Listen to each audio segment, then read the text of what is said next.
Bonjour à tous, bienvenue dans notre émission reçue 5 sur 5. Nous allons nous pencher tout de suite sur le quintet de dimanche à Deauville et j'ai avec moi un grand spécialiste du pronostic, Florent Béas. Salut Francis. Bonjour Florent, bonjour à tous. Nous allons donc nous pencher sur un quintet bien connu des turfistes, c'est le grand handicap de la Manche, un quintet réservé aux stayers. Ils seront 16 au départ, il n'y a aucun 3 ans qui viendra affronter ses aînés, des 4 ans et plus. Est-ce que la course s'annonce facile, Florent? Non, c'est pas une course facile, loin de là. C'est un quintet très ouvert. Il faut principalement faire confiance, je pense, aux spécialistes de ces parcours de tenue, car 3200 mètres, c'est vraiment une distance assez particulière et peu utilisée.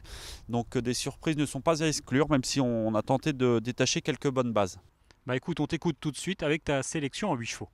Alors tout d'abord en tête, le numéro 7, Brave Impact, le 16, Zambezo, le numéro 6, El Dakar, le 3, Zakarian, le 5, Desert Point, le numéro 8, April First, l'As, Alzaro des Villeray et le 10, Vaudou des Augrais.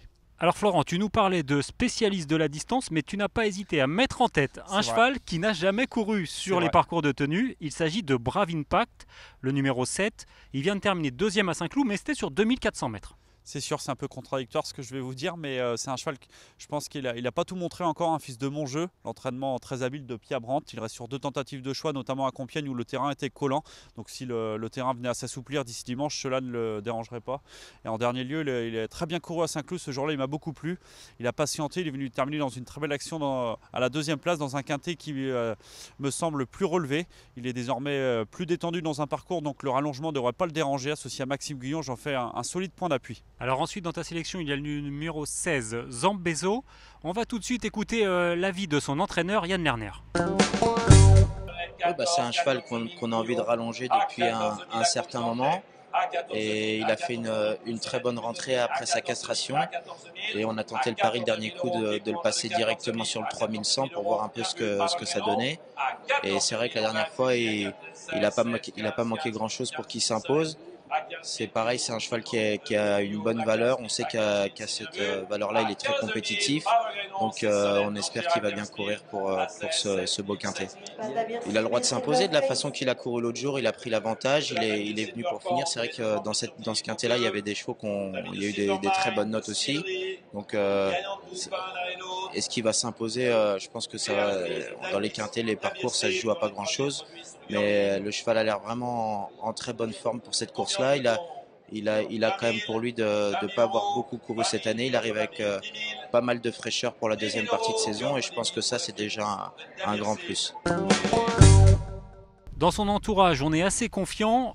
Florent, c'est un cheval qui a été castré, visiblement ça va mieux. Voilà, tout à fait. La castration lui a fait le plus grand bien. Il a depuis 2 parcours dans les jambes. On sent un cheval sur la montante. En dernier lieu, il a prouvé sa tenue en se classant en bon 3e sur un parcours assez similaire. Dans le bas du tableau, c'est un outsider très amusant.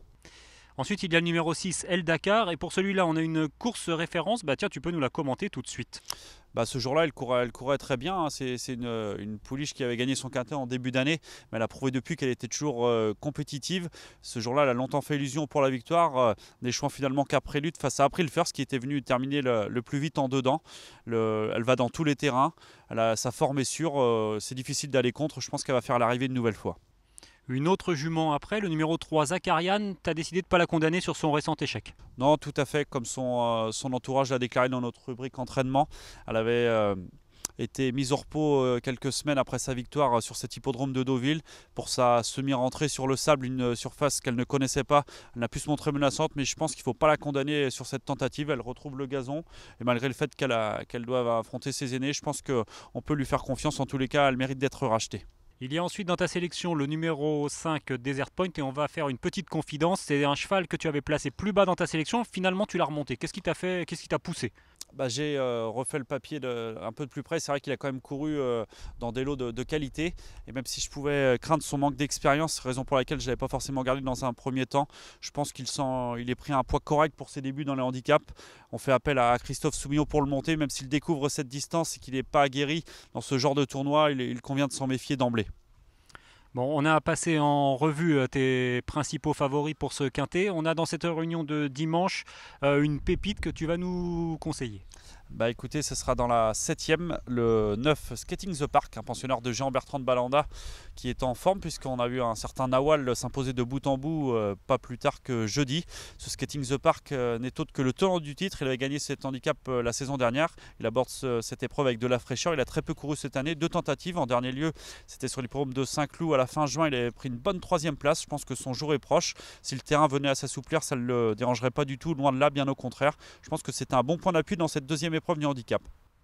Florent, un grand merci. Bah, merci à toi. On va vous quitter. On se retrouve très bientôt. Ce sera pour le quintet de lundi. Au Bonjour revoir à tous.